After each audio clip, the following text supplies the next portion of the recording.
The 21st of January, 2026, La Jolla Shores, California. Morning light sits on the water. The streets are quiet. A coastal neighborhood built on calm routines and expensive privacy. In court records filed that day, federal prosecutors describe something very different. Not a street crime, not a sudden act. A financial scheme alleged to have run for years, moving through thinly traded stocks and online promotion while keeping a respectable face in public.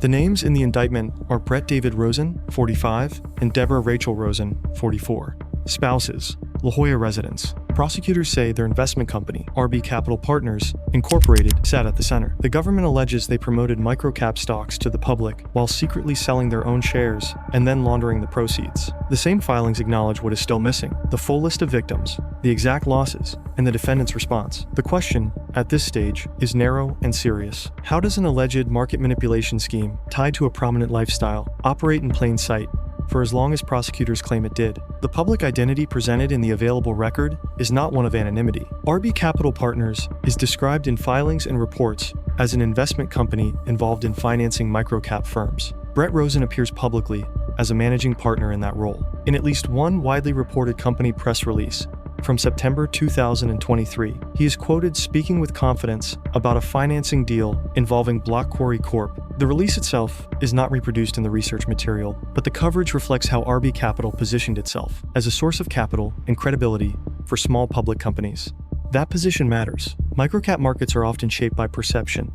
A company's financing partner can become part of its story, especially for retail investors looking for cues about legitimacy. The research material also places the Rosens inside local social visibility. In December 2025, a photo feature from GB Magazine lists Deborah and Brett Rosen with Morty among attendees at a La Jolla jewelry event. It is a small detail, but it supports the broader point repeated in media coverage. This was not a couple operating from the margins. They were, at minimum, present in the circles that signal stability. Several outlets emphasize the couple's apparent affluence, including a multi-million-dollar home in La Jolla Shores. Those descriptions are allegations in the sense that the sources did not include reviewed property records, and no court finding has confirmed that the home was purchased with fraud proceeds. Still, the theme is consistent across reporting: outward success and a public posture of financial sophistication. In that environment, scrutiny can be limited. Trust does not always arrive through proof. Sometimes it arrives through familiarity, location, and the confidence of someone who seems established. The core allegation is set out in the 21st of January, 2026, Federal Indictment and the SEC's parallel civil complaint. Prosecutors contend that, starting in 2020, Brett and Deborah Rosen ran a market manipulation scheme through RB Capital Partners. The indictment alleges they financed, promoted, and sold shares of 6 publicly traded microcap companies: Optech International, Sunshine Biopharma, Block Quarry Corp, Solar Integrated Roofing Corp, Cyberlux Corp, and Illustrato Pictures International. According to the indictment, the Rosens' promotions provided false and misleading information about their financing and their stock positions. The effect, prosecutors allege, was to encourage public investors to buy. At the same time, the government says the defendants secretly sold or dumped their own shares. The SEC's complaint adds a detailed sub-scheme involving Solar Integrated Roofing Corp, described in summaries of the filing. The SEC alleges that from January 2021 through June 2024, the Rosens and RB Capital used social media to promote the stock while making undisclosed, large sales of their own holdings. The SEC alleges the mechanism involved convertible promissory notes. Those notes were supposed to convert at $3 or $4.50 per share, but the SEC claims the conversions occurred at far lower prices, down to $0.00005 per share. The complaint alleges the defendants acquired more than 1.6 billion shares at those discounted prices and sold over 1.4 billion shares at prices ranging from $0.0001 to $2.60, generating millions in profits. The SEC also alleges Deborah Rosen acted as a control person and assisted. Prosecutors further allege that proceeds were laundered and used to fund a lavish lifestyle, including the purchase of a multi-million-dollar home. Those claims remain allegations, not findings. Public exposure arrives in documents before it arrives in headlines. On the 21st of January 2026, the indictment was filed in the U.S. District Court for the Southern District of California, charging Brett and Deborah Rosen and RB Capital Partners. The same day, the SEC filed a parallel civil complaint, and the FBI issued a notice seeking potential victims, specifically inviting investors connected to the 6 companies named in the case to submit information. That victim notice is a marker of scale and uncertainty. It indicates the investigation is ongoing and that authorities did not yet have a complete picture of who was harmed or how widely the alleged conduct reached. The FBI also emphasized a basic legal point that tends to be lost in early coverage. An indictment is an allegation, and the defendants are presumed innocent unless proven guilty. In the days that followed, media coverage expanded. NBC's San Diego reported on the 22nd of January 2026 that prosecutors accused the Rosens of engaging in a market manipulation scheme beginning in 2020, providing false information while dumping shares. Other outlets echoed the contrast between the couple's La Jolla Shores life and the alleged mechanics of penny stock fraud. The SEC complaint also described moments that, in hindsight, read like warning signs. One example cited in media summaries is an August 2022 social media post where Brett Rosen allegedly told the public that RB Capital would not dump shares, while the SEC alleges at least 115,000 shares were sold that same day. Another turning point sits. In February 2023, the SEC alleges Solar Integrated Roofing issued a press release falsely claiming it had secured a $10 million line of credit with a large bank. The next day, the SEC says the stock price rose 40% and trading volume increased 500%. Those are allegations, not conclusions, but they describe how public image can fracture, not with a confession, but with filings, timestamps, and numbers. The investigation, as described in the research material, is multi-agency and document-driven. The case is being investigated by the Federal Bureau of Investigation, with assistance from the Securities and Exchange Commission and the Financial Industry Regulatory Authority's Criminal Prosecution Assistance Group. Prosecutors named in the material include Assistant U.S. Attorneys Janaki G. Chopra and Joseph S. Smith. The criminal indictment returned on the 21st of January 2026 includes 24 counts. The charges listed are conspiracy under 18 U.S.C., Section 371, securities fraud under 15 U.S.C., Section 78B and 78FF, and Rule 10, B5, conspiracy to launder monetary instruments under 18 U.S.C., Section 1956H, and money laundering under 18 U.S.C., Section 1957. The maximum statutory penalties cited range from 5 to 20 years per count, with potential fines up to $5 million.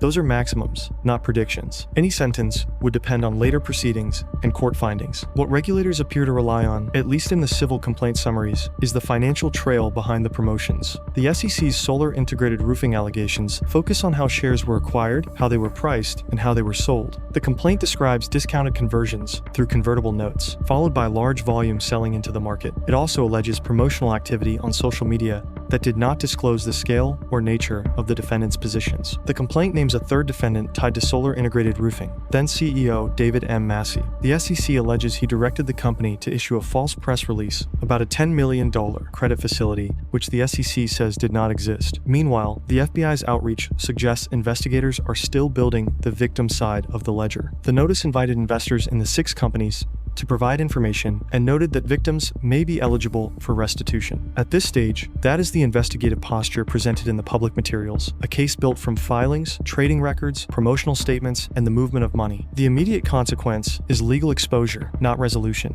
On the 21st of January 2026, the federal indictment formally placed Brett and Deborah Rosen and RB Capital Partners into criminal proceedings in the Southern District of California. The parallel SEC civil action widened the pressure, laying out alleged mechanics in greater detail, at least as described in the available summaries. After the filings became public, the story took on a second life in media coverage. Outlets repeatedly returned to the same contrast: an affluent La Jolla Shores existence, alongside allegations of microcap manipulation and money laundering. Some reports use language like power couple. That phrasing is editorial, not legal, but it shaped how the public encountered the case.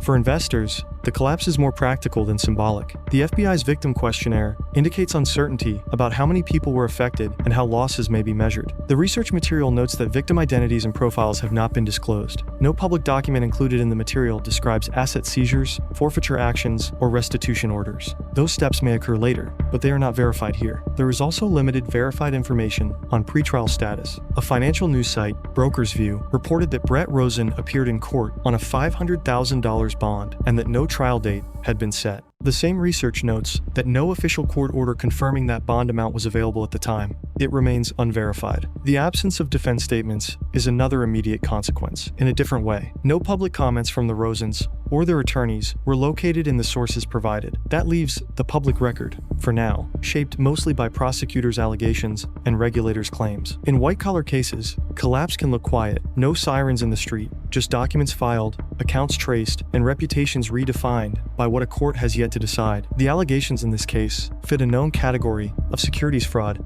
often described as a pump and dump. In that pattern, promoters allegedly inflate a stock's apparent value through misleading statements or strategic publicity, then sell their own holdings into the demand they helped create. The indictment and SEC filing summaries describe that exact sequence: positive promotion aimed at the public, paired with undisclosed selling by the promoters themselves. What makes the allegation feel current is the channel. The SEC complaint points to social media as a key tool, including posts meant to reassure investors about selling. That use of digital platforms reflects a wider regulatory concern. Market narratives now move at the speed of a post, and microcap stocks can be especially vulnerable because they are thinly traded and easy to influence. There is also a structural element highlighted by the SEC's solar integrated roofing allegations, convertible notes, and conversion terms that, regulators say, did not match the public impression. Where an ordinary investor might assume insiders are committed at a meaningful share price, the SEC alleges conversions occurred at fractions of a cent, creating a large gap between cost and public trading prices. The social elite framing used by local media sits beside another familiar concept: trust-based fraud. The research material notes affinity-style dynamics, where social standing and perceived expertise can reduce skepticism. That does not require a closed community. Sometimes it is enough to appear established, visible, and successful. The research material also cites comparisons to earlier microcap enforcement actions, including SEC v. Honig in 2018, and references older boiler room-style schemes from the 1990s. The tools change, the alleged incentives do not. What remains unresolved is what courts will confirm, what victims will report, and whether additional actors will be charged. For now,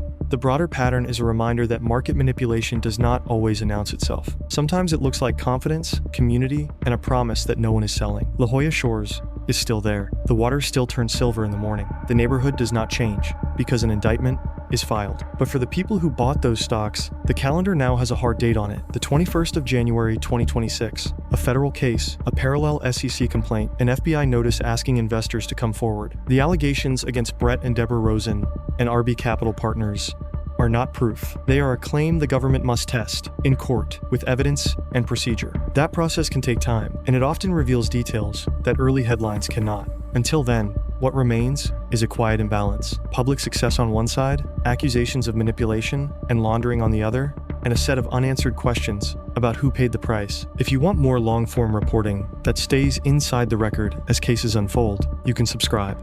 And if you have followed these markets, pay attention to what is promised and what is disclosed.